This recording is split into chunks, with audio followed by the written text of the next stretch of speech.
이제 자연적인 기후의 어떤 변화, 이 수준을 넘어설 정도로 훨씬 더 큰 변화가 아주 짧은 기간 만에 나타나고 있는 것인데 2100년 되면은 뭐 80cm까지도 올라간다. 우리나라 주변 같은 경우. 근데 이제 더 큰 문제는 극심한 온도 변화, 극심한 강수 변화, 또 막 홍수 나고 산사태 나다가 반대로 극심한 가뭄에 막 산불이 나고 극단적인 이상 기후 이런 것들이 문제가 되는 것처럼 자연적으로 자꾸 더 새어 나오게 하면 안 되는 건데 지금 해양의 탄소 흡수력이 떨어지고 있으니까 그런 것들을 또 우려하는 것이죠.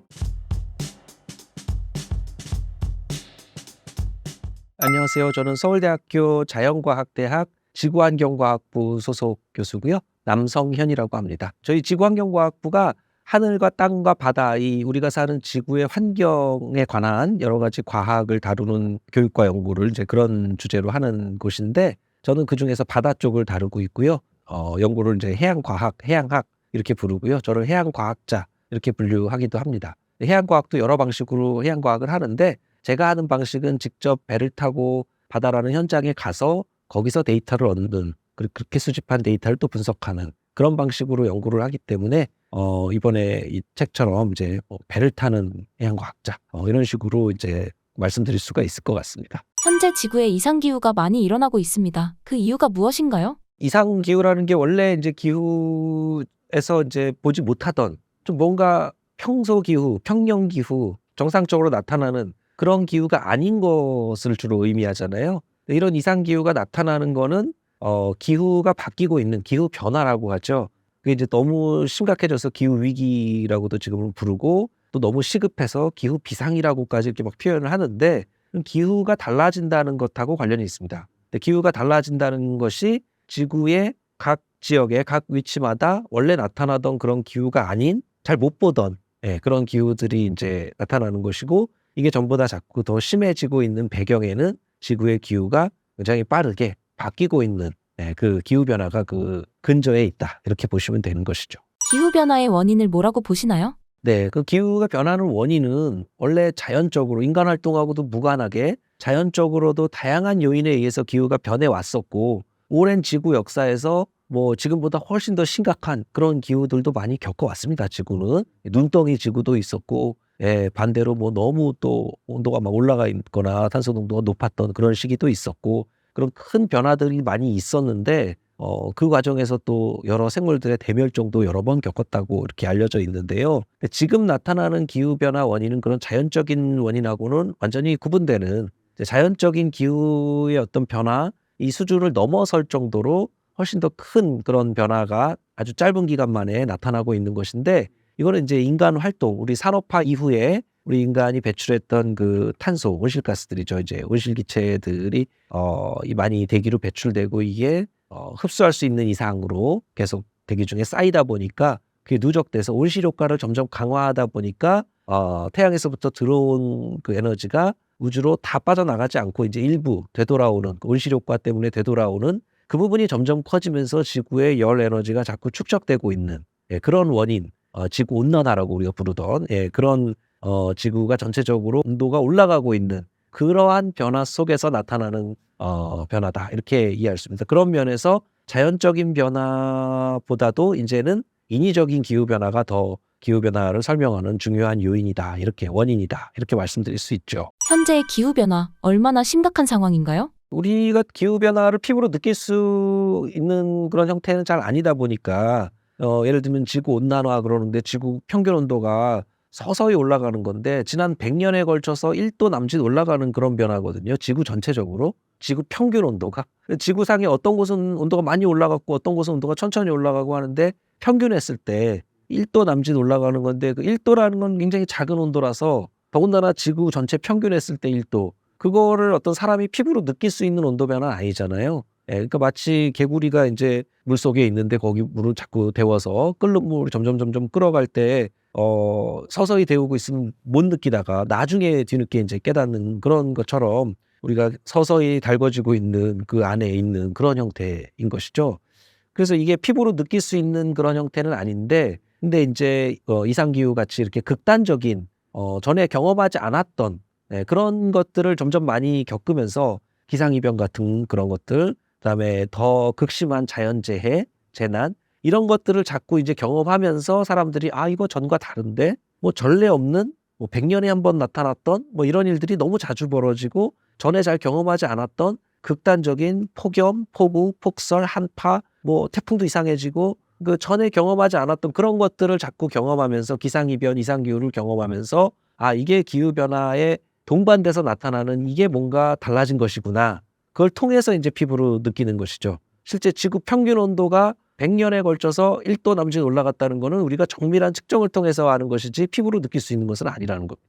지구에 있어서 바다의 역할은 어떤 게 있을까요? 이 바다를 빼고는 지구의 기후를 이야기할 수 없을 정도로 기후에서 바다가 굉장히 중요합니다. 네, 그러니까 일단 지구 표면 면적의 3분의 1가 바다로 돼 있고 그 수심도 평균 수심이 4,000m 이상 이렇게 깊기 때문에 이거는 육상의 평균 해발고도 뭐 몇백 미터 되는 것보다 몇 배 더 깊은 그런 것이라서 면적도 넓고 깊이도 깊기 때문에 여기 엄청난 양의 그 바닷물이 담겨져 있고 그 바닷물이라는 것이 열을 흡수하고 또 방출하고 그다음에 가만히 있는 것이 아니라 해류를 타고 막 순환하기 하면서 한쪽에 있던 열을 다른 쪽으로 옮기고 그래서 지구 내에 있는 열을 재분배시키는 지구의 기후 조절자라고 부르는 그런 곳이기 때문에 이 지금 지구 온난화로 아까 지구의 열이 축적된다고 말씀드렸는데 이 축적되는 열의 90% 이상이 다 해양에 흡수될 정도로 바다가 대부분의 열을 흡수한 엄청나게 중요한 지구 내의 어떤 자연이기 때문에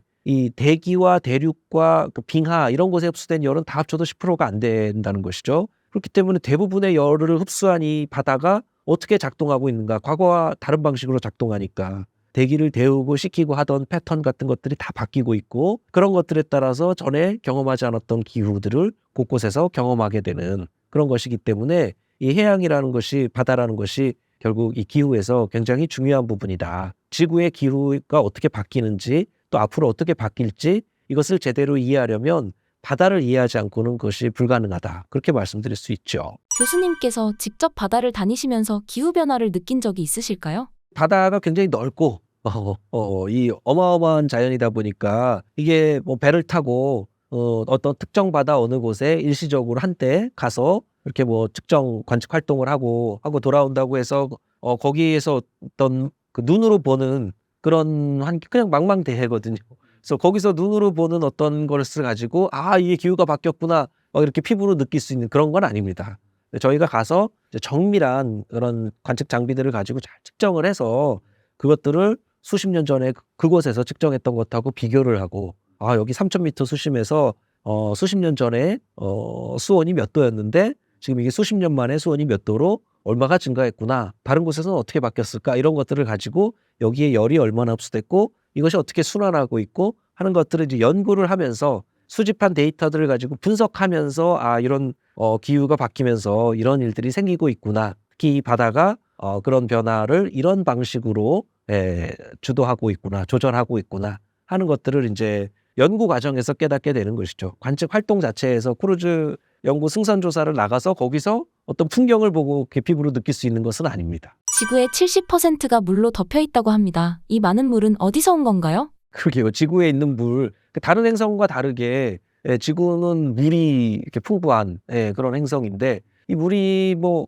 지구 밖에서 왔다는 그런 설도 있고 지구 안에 지금 멘틀에 있는 수분 중에서 뭐 한 10% 정도만 밖으로 분출돼도 지금 정도 바다가 이렇게 될 정도로 지구 안에 이 수분도 많이 있기 때문에 여러 설들이 있고 연구들이 이제 그런 고기후 이런 거 연구하시는 분들이 밝혀내신 것들도 있지만 정확하게 이것 때문에 물이 생겼다 이렇게 말하기는 어렵죠. 지구에 어쨌든 물이 많고 이 물이 꽝꽝 얼어서 완전 눈덩이 지구가 됐던 적도 있지만 빙하기도 여러 번 겪었고 그게 또 많이 녹아가지고 해수면이 지금보다도 훨씬 더 높았던 때도 있고 그래서 지구가 아주 극심한 그런 기후 변화들을 다 겪어왔지만 그런 자연적인 요인으로 변하던 기후와는 지금은 차원이 다른 너무 단기간 100년이 굉장히 짧은 시간이죠. 지구 역사에서 볼 때는 이 100년 만에 막 1도 이상 이렇게 지구 평균 온도가 바뀌는 거는 전례 없는 속도의 엄청난 속도의 기후 변화고 이거는 온실가스가 막 그 농도가 높아진 인간 활동 때문에 막 인위적으로 바뀐 그 환경이 아니면 설명할 수가 없다는 겁니다. 2024년은 슈퍼 엘니뇨의 해였습니다. 엘니뇨로 인해 어떤 피해가 있었나요? 엘니뇨라는 거는 이제 그 동태평양의 수온이 이 서태평양에 비해서 그 열대 바다의 열대 태평양에 동쪽이 서쪽보다 좀 이례적으로 온도가 많이 높아지고 이제 이렇게 되는 건데, 이 태평양의 동서간의 온도가 한쪽이 높아지고 한쪽이 낮아지고 이런 진동하는 것이 몇 년마다 한 번씩 생깁니다. 그래서 동태평양이 좀 높아지면 엘니뇨, 서태평양 쪽이 높아지면 라니냐, 이제 그렇지 않고 이제 어떤 정상 상태에 있게 되면 우리 평년이라고 하고, 이런 것들이 계속 그 자연적으로도 반복돼 왔는데, 근데 기후가 바뀌면서 이것들의 특성도 또 바뀌고 있죠. 근데 중요한 거는 그런 바닷물의 수온 분포가 이렇게 달라진다는 거는 대기를 데우는 고 시키고 하는 이런 양상이 바뀌기 때문에 대기 순환을 바꾸게 됩니다. 대기 순환을 바꾸다 보면 원래 비가 많이 오던 곳인데 비가 안 오고 너무 건조해지고 막 산불이 많이 나는 그런 환경이 될 수도 있고, 반대로 비가 안 오던 곳인데 비가 막 너무 많이 와가지고 홍수가 나고 산사태가 나고 막 이런 것이 생길 수도 있고, 곳곳에서 이런 엘니뇨나 라니냐 이런 것들이 생기게 되면 지구 곳곳에서 이 열대 태평양만 그런 게 아니라 그 지구 전체적으로 지구 곳곳에서 이상 기후를 경험하게 됩니다. 이런 것들이 자연적으로도 몇 년마다 한 번씩 찾아왔었지만 최근에는 그런 엘니뇨 특성도 달라지고, 또 슈퍼 엘니뇨라고 부르는 이런 더 아주 강한 형태의 뭐 82, 83년, 97, 98년 그리고 15, 16년 이렇게 몇 차례 아주 강력한 엘니뇨 이런 것들도 찾아오는데, 그럴 때는 곳곳에서 심각한 이상 기후들이 나타나죠. 왜냐하면 바닷물의 수온 패턴이 달라진다는 거는 대기의 대류 패턴을 바꾸고 강수 패턴을 바꾸는 거기 때문에 이상 기후를 가져온다는 것이고요.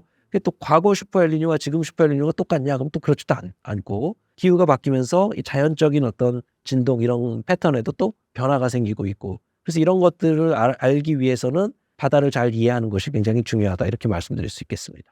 2025년은 라니냐가 발생할 가능성이 있다고 합니다. 어떻게 생각하시나요? 엘니뇨하고 반대쪽이죠. 동태평양 쪽의 수온이 높아졌던 것이 이번에는 반대로 서태평양 쪽의 수온이 너무 높아지는, 그러니까 무역풍으로 보면은 무역풍이 약해지면서 엘니뇨 이런 것들이 생겼다 그러면 무역풍이 오히려 평소보다도 더 강해지면서 라니냐 같은 것들이 생기고 이렇게 될 수 있죠.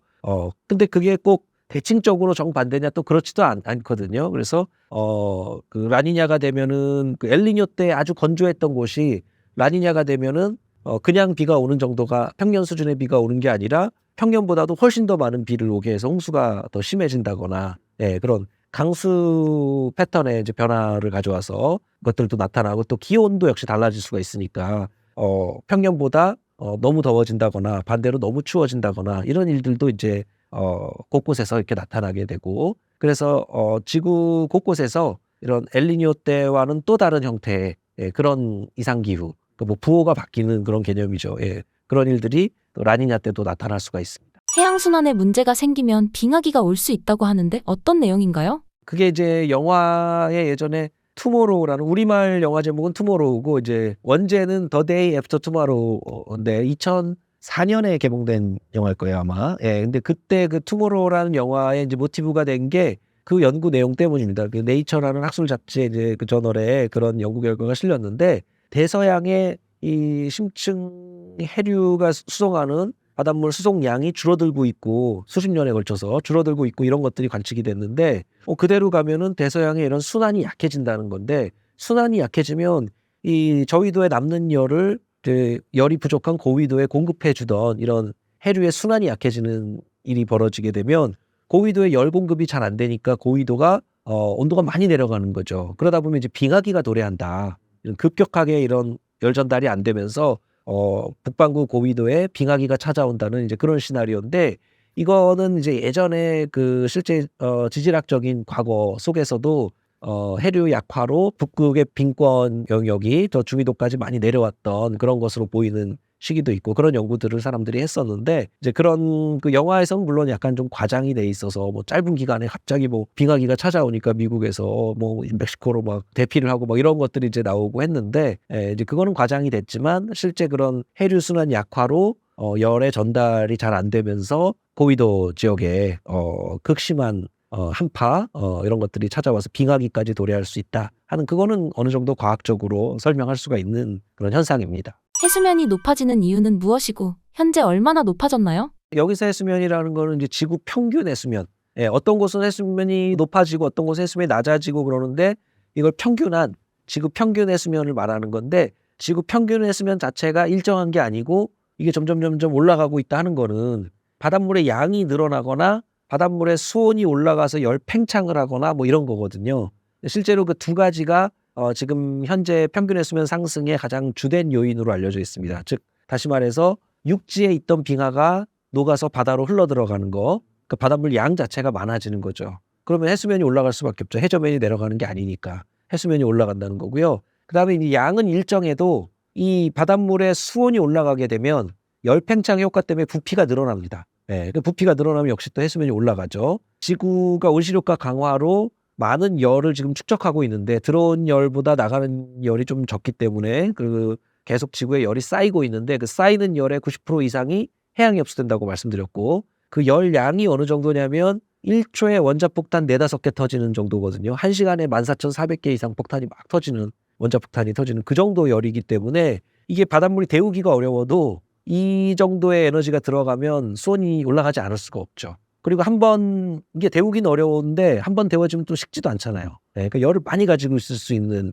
그런 것이 이제 바닷물이고 부피도 거대하기 때문에 근데 거기에 열이 자꾸 쌓이면서 수온이 올라가고 있고 그렇게 수온이 올라간다는 거는 부피가 자꾸 늘어나는 열팽창 때문에 부피가 늘어나고 그래서 해수면이 올라가고 있고 지금은 그린란드나 남극 대륙 같은 이런 대륙에 있던 빙하가 부서지고 쪼개지고 해서 바다로 자꾸 흘러 들어가서 녹고 예, 그렇게 해서 그 양 자체도 늘어나기 때문에 그럼 빙하 용융에 의한 융빙수 증가로 해수면이 더 올라가고 있죠. 근데 뭐 북극에도 그 북극해가 이제 바다로 돼 있는데 북극에도 빙하로 덮여 있습니다. 그거는 이제 해빙이라고 바다의 빙하인데 그 해빙도 녹지만 해빙이 녹는다고 해서 해수면이 올라가는 건 아닌데 그건 바다에 있는 빙하이기 때문에 근데 이제 그린란드나 남극 대륙 같이 육상에 있던 육지 위에 있던 대륙 위에 있던 빙하가 녹아서 바다로 흘러 들어가게 되면 이건 바닷물 양이 늘어나는 거기 때문에 또 해수면이 올라가죠. 그래서 지금은 그 수온 상승에 의한 열팽창 효과보다도 빙하 용융에 의한 융빙수 효과가 거의 비슷했었는데 융빙수 효과가 최근에는 더 커지고 있습니다.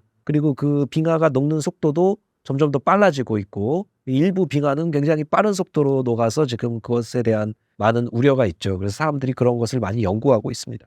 직접 세계 여러 바다를 보셨을 때 현재 바다의 상태는 어떤가요? 바다를 이렇게 뭐 배를 타고 가서 눈으로 본다고 해서 이 바다가 뭐 어떻다 이야기하기 힘들어요. 그거는 이제 해양 기상 상황이죠.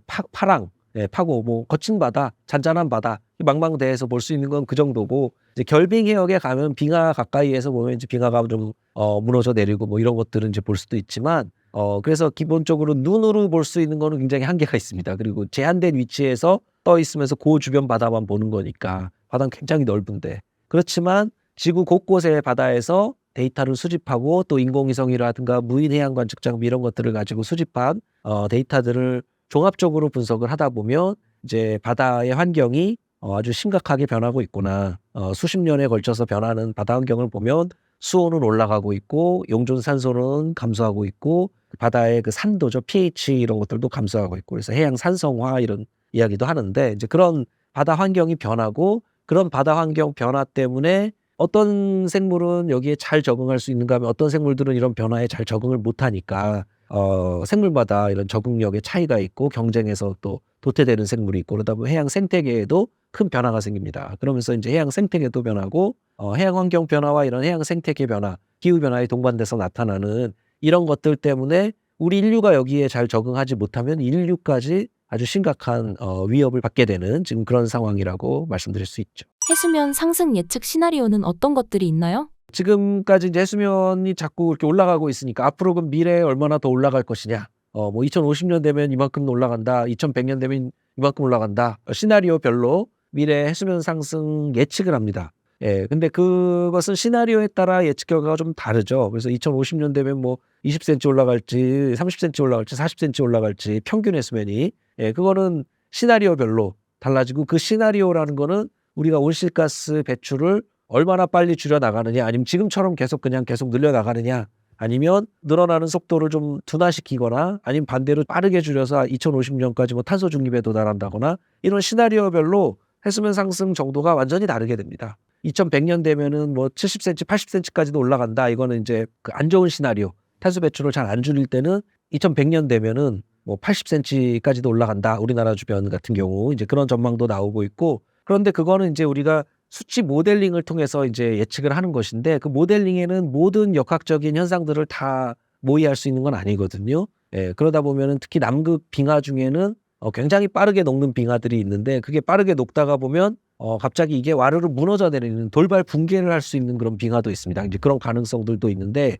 그 가능성이 그렇게 막 높진 않지만 한 번 그런 일이 생겼을 때 파급은 엄청나게 크죠. 왜냐하면 이게 와르르 무너져 내리면 그 안쪽에 있던 빙하가 다 이쪽을 통해서 막 흘러나오면서 한꺼번에 많은 빙하가 바다로 흘러가서 굉장히 급상승을 시킬 수가 있습니다. 근데 그런 것들은 우리가 수치 모델로 미래를 예측할 때 다 포함할 수는 없거든요. 근데 그런 것까지 포함하면 뭐 2100년에 1m, 1.5m 이상 올라갈 수 있는 시나리오도 있습니다. 물론 그 시나리오에 따라 얼마나 올라갈지는 굉장히 달라진다. 이렇게 보시면 돼요. 해수면이 계속 상승하면 한국의 어느 지역이 가장 먼저 잠기게 될까요? 이게 좀 많이 오해를 하시는 게 해수면이 그냥 평균 해수면이 서서히 이렇게 올라가 가지고 점점 잠겨오는 그런 상황으로 오해를 하시는데 사실 그렇지 않습니다. 그러니까 이거를 어디서도 제가 뭐 그런 말씀을 드렸더니 뭐 부산 제가 2030년에 부산이 잠긴다고 했다는데 전혀 그렇지 않습니다. 부산 안 잠깁니다. 예. 뭐 부산 앞바다 일부 지역이 뭐 일시적으로 뭐 좀 잠겼다가 풀렸다가 뭐 그럴 수는 있겠죠. 근데 그 평균 해수면이 올라간다는 개념, 그러니까 수십 년, 뭐 100 년에 걸쳐서 서서히 올라가는 개념. 아까 지구 평균 온도가 100년 기간 동안 1도 남짓 이렇게 올라간 그거하고 비슷한 개념입니다. 평균이 올라가는 것이죠. 피부로 느낄 수 있는 게 아닙니다, 이런 거는. 근데 이제 더 큰 문제는 지구 평균 온도 올라가는 것만 있는 게 아니라 거기에 동반돼서 나타나는 지구 곳곳에서 이상 기후, 막 엄청난 폭염, 폭염이 생기면 막 어떤 곳은 영상 50도 막 이렇게 올라가 버리면 사람이 살기 힘든 것이잖아요. 그랬다가 또 어떤 곳은 한파 때문에 막 영하 30도, 영하 40도 내려간단 말이죠. 그러니까 이 평균 온도 1도 변화가 문제가 아니라 우리가 피부로 느끼는 거는 극심한 온도 변화, 폭염, 한파, 또 극심한 강수 변화, 또 막 홍수 나고 산사태 나다가 반대로 극심한 가뭄에 막 산불이 나고 이런 극단적인 이런 이상 기후 이런 것들이 문제가 되는 것처럼 해수면도 평균 해수면이 이렇게 올라가면서 동반되는 해수면의 변동이 있습니다. 그 평균 해수면만 이렇게 서서히 그냥 올라가고 있는 게 아니라 원래 평균 해수면 자체가 원래 오르내리는 것들이 있는데 다양한 시간 규모로 오르내립니다. 예를 들면 대표적인 게 조석이죠. 그 고조 때 올라가고 저조 때 내려가고 그런 해수면이 이 조차가 큰 곳에서는 많이 올라갔다 많이 내려갔다 하거든요. 우리나라도 인천 같은 곳에서는 그 대조기 이렇게 조차가 아주 커지는 시기에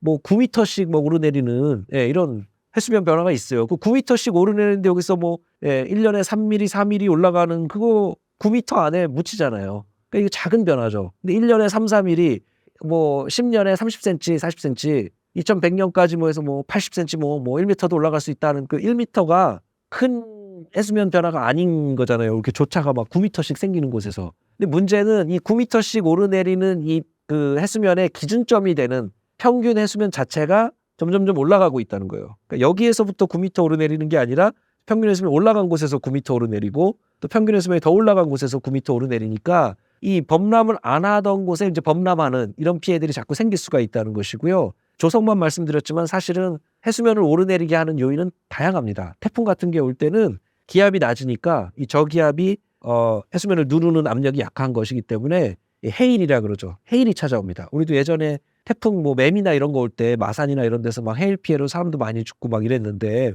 그런 피해가 생기는 거는 중심 기압이 수십 헥토파스칼 낮으면 해수면을 수십 센티미터 올릴 수가 있거든요. 그게 이제 태풍이 접근하면 수십 센티미터 이게 높아진 상태에서 거기에서부터 조석에 의해서 또 이게 오르내리기도 하고 또 파도도 그 위에 있고 그런 것이죠. 그러다 보니까 이게 만조시에 그러니까 고조죠, 고조. 해수면이 높아져 있는 조석에 의해서 높아져 있는 시기에 태풍이 오면서 이게 더 올리게 되면 이제 그런 피해가 커지는 거예요. 근데 과거에는 그게 해안가 저지대 일부 지역에만 피해를 줬는데 해수면 상승, 기후 변화 때문에 해수면이 자꾸 상승되면 평균 해수면이 올라간 상태에서부터 고조시, 만조시에 더 높이 올라오고 거기에 또 태풍이 오게 되면 더 올라가니까 그전에는 침수 피해를 주지 않았던 곳까지 더 내륙 깊숙이 이제 침수 피해를 줄 수 있는 그런 환경으로 바뀌기 때문에 이런 것이 문제가 된다. 그래서 그 극단적인 해수면 오르내림이 있는데 기준 자체가 되는 평균이 올라간 상태에서는 이 똑같이 오르내리면서 피해를 주던 그 피해 범위가 더 커질 수가 있다. 그런 면에서 문제가 된다는 것이고요.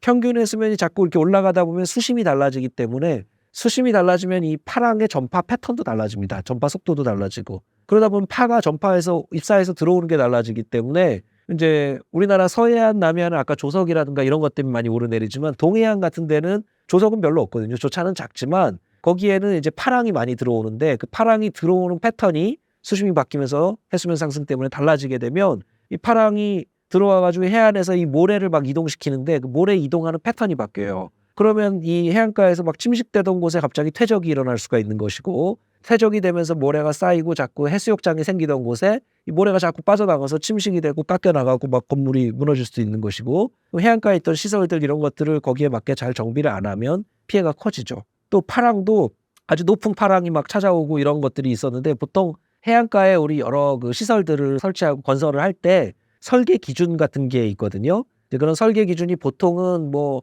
100년에 한 번 오는 파랑이 견딜 수 있을 정도로 뭐 이렇게 구조물을 짓는다거나 그런 게 법적으로 돼 있는데, 원래 100년에 한 번 오던 파랑이 이제 해수면 평균 해수면이 자꾸 올라오고 기후가 바뀌고 이러니까 100년에 한 번 올 파랑이 10년마다 오고 막 몇 년마다 이게 너무 자주 찾아오게 되고, 그러면 여기 피해가 커지잖아요. 설계 기준을 바꾸지 않으면. 그래서 이 해수면 상승이라든가 이런 것에 맞게 해안가의 그런 시설들에 대한 정비를 새로 이렇게 개선하지 않으면 기존의 그런 설계 기준으로 지어진 해안가 시설들은 이런 침수 피해가 커질 수 있는 환경으로 바뀌고 있는 것이죠. 그런 면에서 해수면 상승을 그냥 단순히 평균 해수면만 올라와서 서서히 이렇게 해서 잠기는 게 아니라, 여러 가지 파랑이라든가 해일이라든가 이런 그 태풍, 조석 이런 것들에 대한 피해가 커질 수 있다는 그런 관점에서 접근을 해야 됩니다. 그런 면에서는 조석이나 이런 뭐 해일 피해 이런 거라든가 또 해안 침식, 퇴적 이런 그 모래 이동에 대한 피해 이런 것을 보면 동해안이나 남서해안이나 뭐 가릴 게 없죠. 우리나라 삼면이 바다이기 때문에 북쪽 빼고는 다 해수면 상승에 취약하다, 이렇게 말씀드릴 수 있습니다. 해수 온도 상승으로 현재 한국은 어떤 피해를 입고 있나요? 해수의 온도 상승도 비슷합니다. 이게 바닷물 온도도 지구 평균 온도 서서히 올라가는 것에 맞춰서 그냥 바닷물 수온도 전체적으로 그냥 일정하게 서서히 올라가고 있는 게 아니라, 어떤 곳은 굉장히 빠른 속도로 올라가고 일시적으로는 극단적으로 수온이 높아졌다가 어떤 곳에는 또 극단적으로 수온이 낮아졌다가, 그런 일들이 자꾸 벌어지죠. 이상 고온, 고수온 또는 뭐 해양 열파라고도 부릅니다. 바다의 폭염이죠. 바다의 폭염 같은 어떤 일시적으로 어떤 해역의 바닷물 수온이 극단적으로 너무 높아지는 거예요. 그러면 거기에 살던 어떤 해양 생태계가 이 빠르게 바뀐 수온에 잘 적응을 못 하니까 그러면서 뭐 양식장 같은 것들에 막 폐사를 한다거나 이런 일들이 자꾸 벌어지는 것이죠. 극단적인 고수온. 반대로 수온이 너무 낮아져도 마찬가지입니다. 이런 또 그 해양 생물이라는 게 자기가 적정하게 잘 살 수 있는 수온 어떤 범위가 있는데, 그거를 막 넘어가는, 또 양식을 해도 어떤 어종을 잘 막 수산 양식 자원을 막 이렇게 키우고 있는데, 그 수온 범위가 그것을 이제 넘어가서 오랜 시간 막 이렇게 있게 되면 여기 적응을 못 하니까 집단 폐사가 일어날 수 있는 것이죠. 그러니까 이상 저수온도 마찬가지고 고수온도 마찬가지고, 극단적인 이런 수온 변화들이 무서운 것이지 서서히 평균적으로 이렇게 올라가는 그 자체가 무섭다기보다는, 극단적인 이상 기후에 해당하는 그런 수온 변화들 이런 것에 더 주목을 해야 되는데, 그런 피해들은 우리나라 주변에서 곳곳에서 예전보다 더 자주 더 강한 강도로 나타나고 있다는 것이 이제 우려가 되는 것이죠. 해수면과 해수 온도 상승에 대처할 수 있는 행동들은 어떤 게 있을까요? 아무래도 이제 뭐 바다에서 생업을 하시는, 수산업을 하시거나 양식을 하시거나 뭐 어로 이런 작업을 하시거나 하는 분들이 더 피부로 느끼시는데, 왜냐면 예전에 잡히던 게 이제 안 잡힌다 뭐 그런 것들 때문에. 근데 그런 분들 말고 일반 우리 그 시민들 입장에서는 일단 바다에 좀 관심을 가지는 것부터 시작을 하셔야 될 거예요. 왜냐면 우리가 삼면이 바다로 둘러싸여 있는 이런 반도국에 살고 있거든요. 그래서 이게 바다로부터 모든 물건이 다 뭐 컨테이너부터 해서 모든 물건은 다 바다로 들어오는 거고, 우리 자체적으로 나는 거 별로 없잖아요. 대부분 다 수입해서 가져와야 되잖아요. 바닷길 막히면은 우리는 뭐 일주일도 못 버티는 나라에 사는데, 근데 바다의 중요성을 잘 많이 피부로 안 느끼면서 산단 말이죠. 그리고 폭염만 하더라도 예전하고 폭염이 다른 게, 예전에 내륙에 뭐 대구나 뭐 홍천이나 막 이런 곳에 이제 온도가 막 극단적으로 높아지고 그랬는데, 작년도 그렇고 최근에 폭염을 보면은 막 바닷가 도시들 폭염이 막 더 심해지고 이래요. 근데 그럴 수밖에 없는 게, 우리나라 주변 바다의 수온이 확 올라갔기 때문에 지구 평균보다 훨씬 빠른 속도로 올라가고 있는데, 그러다 보면은 이제 바다 쪽에서도 뭐 이 시원하게 그 냉각을 시켜주는 게 아니라 오히려 막 이제 그 더 더운 그런 바람이 불어오고 막 이렇게 되니까 이제 해안가 도시들도 폭염 피해가 더 커지고 있고, 그런 것들. 그러니까 우리가 반도국에 살고 있구나, 바다로부터 직접적인 영향을 많이 받는구나. 뭐 물류가 됐든 항만이 됐든 여러 기후 기상이 됐든 여러 관점에서, 물론 뭐 국방이라든가 이런 데서 해군도 또 중요하죠, 우리에게. 근데 그런 여러 면에서 우리가 바다하고 굉장히 밀접한 관련이 있는데, 그 바다의 환경이 기후 변화 때문에 바뀌고 있으면서 우리에게 알게 모르게 많은 영향을 주고 있구나. 그거를 일단 인식하는 게 저는 우선적으로 중요하다고 생각합니다. 바다에서 심해는 어디를 말하는 건가요? 심해 일단 깊은 바다인데 그 얼마나 깊으면 이게 심해냐? 네, 그거에 대해서는 사실 이 정도 깊으면 심해다 이렇게 딱 정확하게 일률적으로 그렇게 그 정의를 하지는 않습니다. 근데 다만 이제 대체로 뭐 200m보다 깊으면 뭐 그 생물들 이런 것들이 완전히 다른 방식으로 살아야 되기 때문에 이제 좀 200m보다 깊으면 심해다 이렇게 하는 데도 있고 아니면 2000m보다 깊으면 심해다 이렇게 말할 수도 있고 아니면 해저 지형을 보고 이렇게 그 수심이 얕으면서 좀 경사가 그 완만한 평탄한 이런 그 대륙붕이라 그러는데 이제 수심이 갑자기 가파르게 깊어지는 대륙 사면이 있고요. 깊은 바다에서 다시 평탄해지는 이제 이런 것들이 나타납니다. 이제 이런 곳이 심해다. 해저 지형을 보고 이렇게 또 부르기도 하고 여러 이유로 뭐 빛이 너무 안 들어와서 뭐 생태계가 다르면 또 심해다. 그래서 그 기준은 뭐 일률적으로 정하지는 않는데 뭐 200m보다 깊으면 심해다. 2000m보다 깊으면 심해다. 대륙 사면을 벗어나면 심해다. 뭐 여러 가지 그런 기준으로 사용을 하고 있는데 대체로 심해라고 하면 빛이 거의 이제 그 깊이 못 들어가기 때문에 완전 칠흑 같은 어두운 빛이 거의 볼 수가 없는 아주 그런 깜깜한 곳이고 그다음에 압력은 이 수압이죠. 압력은 어마어마하게 큰 그런 환경이고 또 거기에는 이제 산소도 부족하고 그래서 여러 가지 그 환경이 이 천해라든가 이 수면, 수상 이런 데하고는 완전히 구분되는 그런 곳이다. 깊은 바다다. 근데 대다수의 바다는 대부분 영역의 해양은 심해로 돼 있고요. 80%는 다 심해고요. 근데 그 심해는 접근성이 여전히 많이 떨어집니다. 그래서 심해에 대한 어떤 탐사 이런 것들은 굉장히 제한적으로만 아직까지도 21세기에도 아직까지도 굉장히 미지의 세계로 남겨져 있고 제한적으로만 탐사가 이루어지는 곳이 심해다. 이렇게 말씀드릴 수 있습니다. 심해에 사는 생명체들의 수명이 길다는 이야기가 있습니다. 이에 대해 어떻게 생각하시나요? 일반적으로 해양 생물도 모든 해양 생물이 그 환경에 적응을 해야 되기 때문에 심해라는 독특한 환경에 적응하기 위해서 좀 기괴한 모습을 하고 뭐 수명이 더 하여튼 길 수도 있을 것 같고요. 그리고 어쨌든 아까 말씀드린 그런 엄청난 수압에 견뎌야 되니까 몸이라든가 모든 형태라든가 이 내부 그런 기관들이나 이런 것들이 그리고 빛이 없는 그런 환경에 또 적응을 해야 되니까 그래서 그런 심해라는 환경에 적응하도록 그렇게 진화돼 온 모양이다. 세계에서 가장 깊은 해저로 알려진 게 마리아나 해구입니다. 마리아나 해구는 어떤 곳인가요? 마리아나 해구 이제 태평양의 그 이제 서태평양이죠. 서태평양에 이제 아주 깊은 그런 곳인데 이제 거기가 제일 깊다. 뭐 비타스해연, 뭐 마리아나 해구 이런 데가 이제 가장 깊은 데다 이렇게 해서 사람들이 거기에 이제 들어가 보려고 여러 가지 뭐 잠수정 이런 걸 만들어서 기네스북으로 이렇게 가장 깊이 들어갔다 온 사람 뭐 해가지고 이제 하고 그거를 우리 그 제임스 카메론 감독인가요? 아바타 2 그런 거 이제 하신 그 제임스 카메론 감독도 거기 들어갔다 와서 이제 뭐 기록도 세우고 막 그랬었는데요. 그리고 또 중국의 어느 또 어디가 그거보다 조금 더 깊이 들어갔다 와서 뭐 이렇게 했다고 하는데 그러니까 일단 그 깊이 들어가는 그런 심해 잠수정을 만들기 위해서 몇 개월 이상 막 준비를 하고 안전하게 그런 것들을 다 해가지고 그냥 그 제자리에서 들어갔다가 이제 오는 몇 시간 동안만 이렇게 갔다 올 수 있는 그런 곳이죠. 이제 그런데 이제 그렇게 들어가서 안에를 이렇게 뭐 카메라나 이런 것들로 이제 눈으로도 보고 그렇게 이제 하고 나면 거기에 못 보던 이런 새로운 종들도 많이 발견이 되고 심해가 그냥 미지의 영역으로 남겨져 있고 우리가 잘 모른다는 대부분을 모르는 거지 뭔가 들어갈 때마다 새로운 것들이 발견되는 그런 곳이라고 생각할 수가 있죠. 그리고 거기에 이제 우리가 장비를 내려서 온도도 재고 뭐 여러 가지 이렇게 하지만 기본적으로 하여튼 접근이 워낙 제한되기 때문에 그런 심해에 대해서는 이렇게 우리가 뭐 측정한 그런 데이터들도 많이 적고 그래서 굉장히 미지의 세계로 남겨두다 보니까 저는 개인적으로 그 우주보다 더 미지의 세계라고 이렇게 생각을 하고 있어요. 왜냐하면 우주로 접근할 때는 일기압만 견디면 되는데 그 압력만 보더라도 이 심해로 들어가려면 특히 뭐 마리아나 해구 이런 아주 깊은 이런 데를 들어가려면 엄청난 수압을 견뎌야 되기 때문에 우주 탐사하는 것보다 훨씬 어려운 그러니까 우주보다 훨씬 더 미지의 세계로 돼 있는 것이 아마 그런 이유가 아닐까 이렇게 생각이 됩니다. 최근 심해어인 혹등아기가 수면 근처에서 포착됐다고 합니다.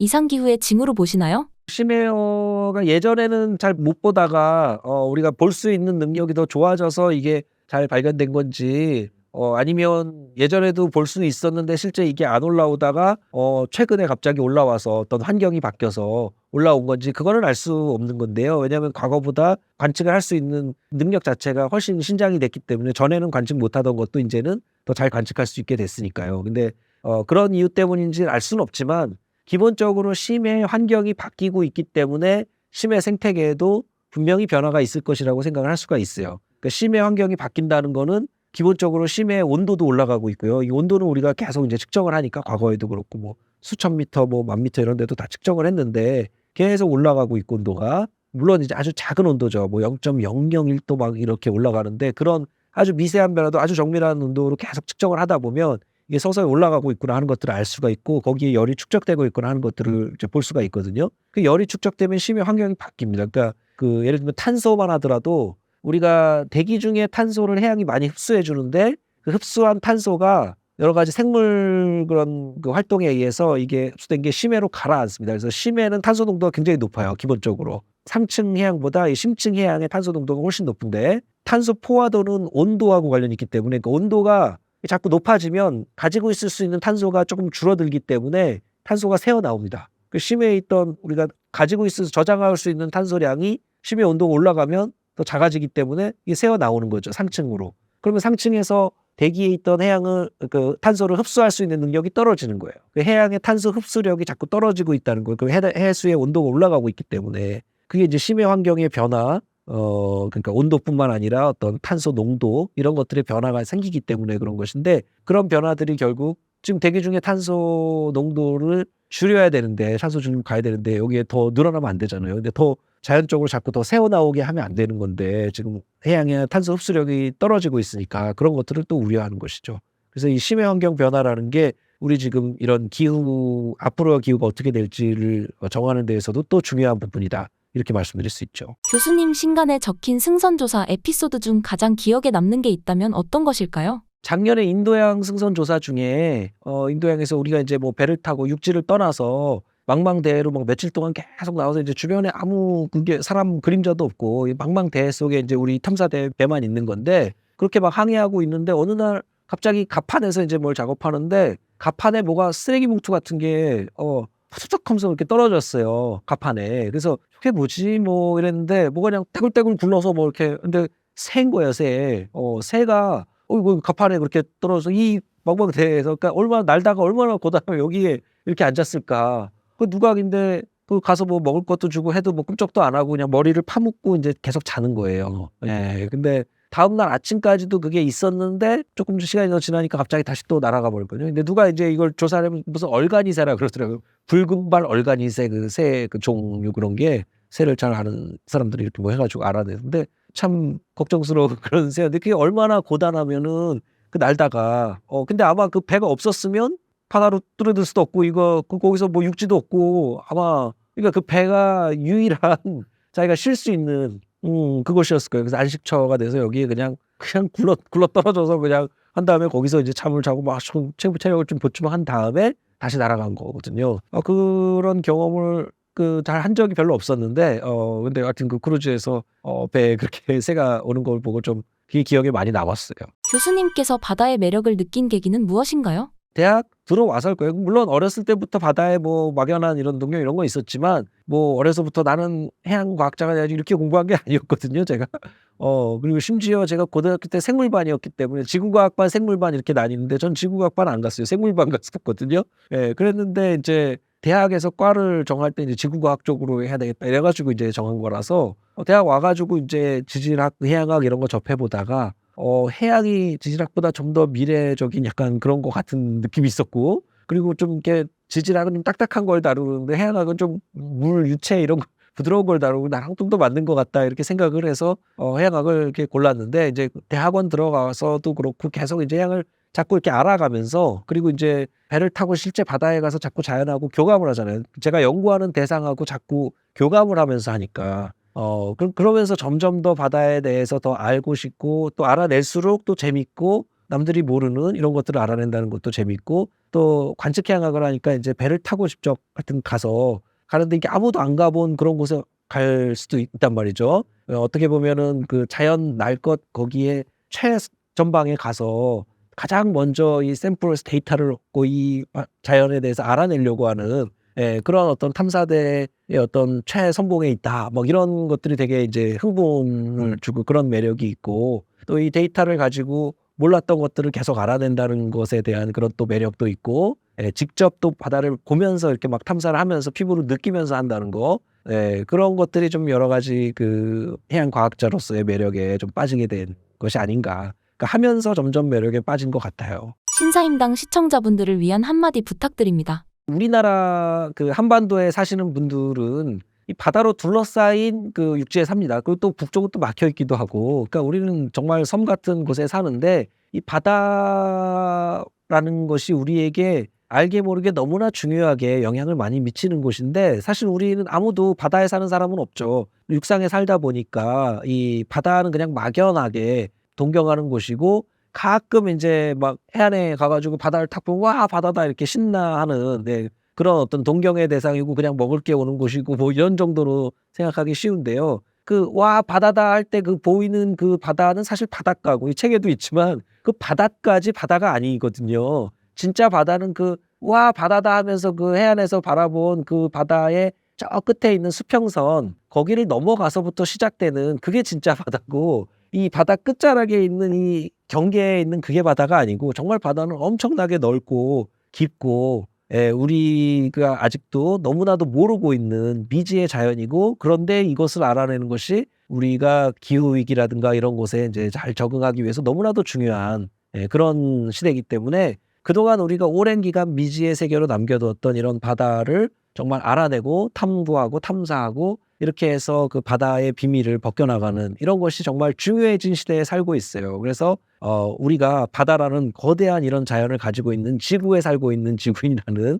그것을 좀 인식하고 특히 이 바다에 많은 영향을 받는 반도국에 사는 사람들은 더더욱 이 바다의 중요성을 좀 많이 인식하면서 살면 좋겠습니다.